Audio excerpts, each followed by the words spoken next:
உதயசூரியனின் பார்வையிலே உலகம் விழித்து கொண்ட வேளையிலே அப்படின்ட்டு வரி இருக்கும். ஆனால் அதில் சென்சாரில் அந்த உதயசூரியன்கிற வார்த்தையை சொல்லக்கூடாதுன்னு சொல்லி புதிய சூரியனின் பார்வையிலேன்னு வரும். தயவுசெய்து இப்போவாது தியேட்டருக்கு முன்னாடி யாராச்சும் ஏதாச்சும் பிரச்சனை பண்ணுங்க, அப்போ தான் நல்லா இருக்கு. நாங்கள் எதிர்ப்பில் தான் வளருவோம்.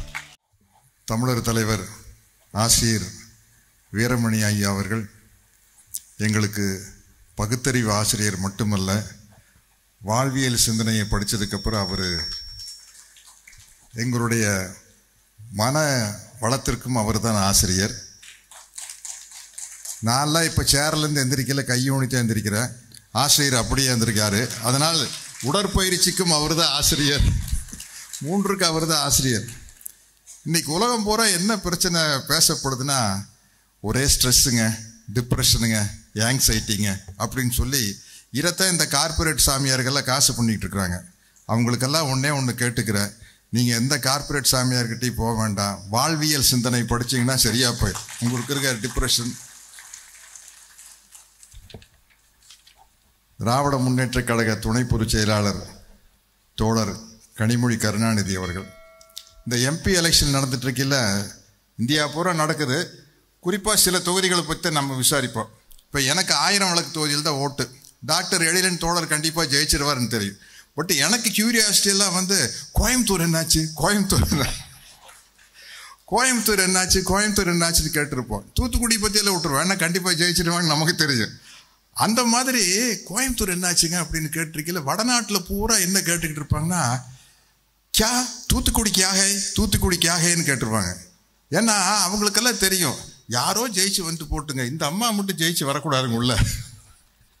ஏன்னா இவங்க ஒருத்தர் வந்தால் நாடாளுமன்றமே ஆட்டி வச்சிடுறாங்க இல்லைங்க. அவங்க தான் ஃபுல் லீடிங்கில் போயிட்டு இருக்கிறாங்க. எல்லாருக்கும் டெபாசிட் போயிரு போல இருக்குது. क्या बोलता है, झूठ बोलता है नहीं, सच बोलता है. சச்சு போல்தாய்னா உண்மை. கொஞ்சம் ஹிந்தி படத்துல எல்லாம் நடிக்கிற கேட்டு தெரிஞ்சு வச்சிருக்கையா. ஏன்னா அந்த காலத்தில் ராஜேஷ் கண்ணா நடித்த படம் ஒன்று நாங்கள் ஸ்டூடெண்ட் டேஸில், சச்சா ஜூட்டா அப்படின்ட்டு. அது சச்சானா உண்மை, ஜூட்டானா பொய். அதை வச்சு அந்த 2 வார்த்தை மட்டும் தெரியும். ஏன்னா அது மக்கள் தலைவர் எம்ஜிஆர் நடித்த நினைத்திரை முடிப்பவனுடைய ஒரிஜினல் வெர்ஷன். எம்ஜிஆர் ரசிகர் இருக்கிறதுனால அதை தெரிஞ்சு வச்சுக்கிறது. அதனால அவங்களுக்கு அவங்க கனிமொழி அவர்கள் ஜெயிக்கிறது ஜூட்டா பொய்யா இருக்கக்கூடாதா அப்படின்னு துடிக்கிறான்.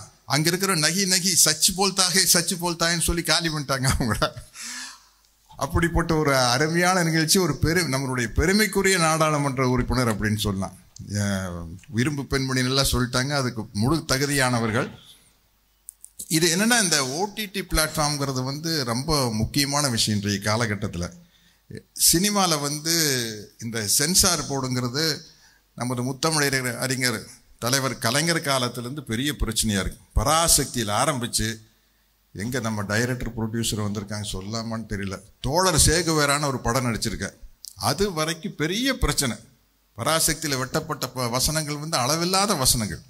அதே மாதிரி அவர் எம்ஜிஆர் சார் படத்தில், மக்கள் தலைமை எம்ஜிஆர் படத்தில் அன்பேவால பார்த்தீங்கன்னா, உதயசூரியனின் பார்வையிலே உலகம் விழித்து கொண்ட வேளையிலே அப்படின்ட்டு வரி இருக்கும். ஆனால் அதில் சென்சாரில் அந்த உதயசூரியன்கிற வார்த்தையை சொல்லக்கூடாதுன்னு சொல்லி புதிய சூரியனின் பார்வையிலேன்னு வரும்.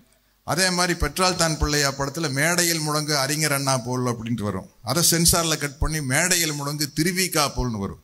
இதுலேயே திமுக நல்லா வளர்ந்துச்சு. ஏன்னா லிப்பு கரெக்டாக தெரியும். அறிஞர் அண்ணா போல்னு பாடுவார், திருவிக்கா போல்னு மாற்றினா தெரியாதா? இந்த கோபத்திலேயே திமுக வளர்ந்தது. பேசாம ரெக்கார்டு இந்த கிராம்ஃபோன் ரெக்கார்டு ஒரு 78 RPM. ஒன்றும் விவரமான ஆளாக இருந்தால் அப்போவே சென்சார் பண்ணிக்கணும். பாட்டில் அப்படியே விட்டுருவாங்க. சினிமாவில் மட்டும் கட் பண்ணால் இன்னும் கோபம் அதிகமாக தானே வரும். அப்போ உதயசூரியனுக்கு 10 ஓட்டு குத்துறவன் 100 ஓட்டு குத்துவான் டக்கு. ஏன்னா இதெல்லாம் என்னுடைய மாணவ பருவத்தில் நடந்தது. எங்களுக்கெல்லாம் அந்த கோபம் வந்தது. பாரியா ரெக்கார்டு கேட்கல உதயசூரியன் வார்த்தை வருது, தேட்டரில் போய் கோயம்புத்தூர் ராயல் தேட்டரில் பார்த்தா புதிய சூரியன் வருது, என்ன அயோக்கியத்தனம் பண்ணுறாங்க பாருங்க அப்படின்ட்டு இருக்கு. இன்னைக்கு ஓடிடி பிளாட்ஃபார்முக்கு ஒரு ரெகுலேஷன் தான் இருக்குது. சென்சாருக்கு இங்கே வரமாட்டாங்க. அதனால் ஒரு புதிய சிந்தனைகள் எல்லாம் சொல்கிறதுக்கு இந்த ஓடிடி பிளாட்ஃபார்ம் ரொம்ப வாய்ப்புள்ள வசதியாக இருந்தது. இன்றைக்கி வந்தோடனே சொன்னாங்க தோழர்கள், பிரின்ஸு சொன்னார்னு நினைக்கிறேன், நம்ம பெரியார் படம் டிஜிட்டலைஸ் பண்ணியிருக்காங்க. ஆமாம், ஐயா ஆசிரியர் ஐயா சொன்னாங்க, பெரியார் படம் டிஜிட்டலைஸ் பண்ணிக்கிறாங்க அப்படின்னு. இப்போ விட்டால் இன்னும் பரபரப்பாக இருக்கும். நாங்கள் அப்போ பெரியார் படம் ரிலீஸ் ஆகிலேயே பெரிய பரபரப்பு தியேட்டர் முன்னாடி பெரிய கலாட்டா பண்ணுவாங்கன்னு நினச்சிட்டு இருந்தோம். கலைஞர் சிஎம்மாக இருந்ததுனால பயந்துட்டாங்க. இப்பவும் அந்த பயம் இருக்குது. இன்றைக்கும் வந்து நம்ம தளபதி ஸ்டாலின் அவர்கள் தான் சிஎம்மாக இருக்காங்க. அதனால் இப்போவாவது பெரியார் படத்தை டிஜிட்டல் பண்ணி வெளியிடல.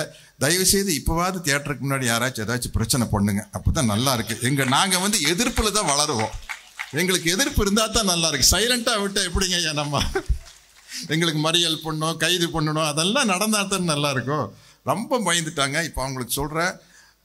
ஆனால் இவங்களுக்கு தெரியும், ஏன்னா தலைவர் கலைஞரை விட இவர் கொஞ்சம் வேகமான ஆள். இப்போ நம்ம சிஎம். அதனால் இருந்தாலும் பரவாயில்ல, ஏதாச்சும் பிரச்சனை பண்ணுங்க படம் வரையில அப்படின்னு உங்களை கேட்டுக்கிறேன். இந்த பெரியார் அவர்களை விஞ்ஞானமயப்படுத்திட்டு போகிறது வந்து இன்றைக்கி ரொம்ப அவசியமான விஷயமா இருக்குது. ஏன்னா இன்றைய இளைஞர்கள்கிட்ட நல்லா போய் சேரணும். பட் இளைஞர்கள் வந்து இப்போ நிறையா பேர் வந்துட்டாங்க. இன்றைக்கி யூடியூப் பிளாட்ஃபார்ம்ல எல்லாம் வந்து தோழர் மரிமாறன் மாதிரி ஆட்கள் எல்லாம் பல வருஷமாக புண்ணி எடுக்கிறாங்க. தோழர் அருள்மொழி அவர்கள் அதெல்லாம் கேட்டுக்கிறோம். இப்போ ரொம்ப இளம் பெண்கள் மதிமதனி நம்ம இங்கே திடலில் இருக்கிறவங்க தான். எனவேன்னு ஒரு சின்ன பொண்ணு போட்டு வறுத்து எடுக்குது எல்லாத்தையும். எப்பா அவங்க பேர் என்னன்னு தெரியல எனக்கு. நர்மதா. அடேங்கப்பா அருமையாக பேசுகிறாங்க. அது மாதிரி நிறையா பேர் வந்துட்டாங்க.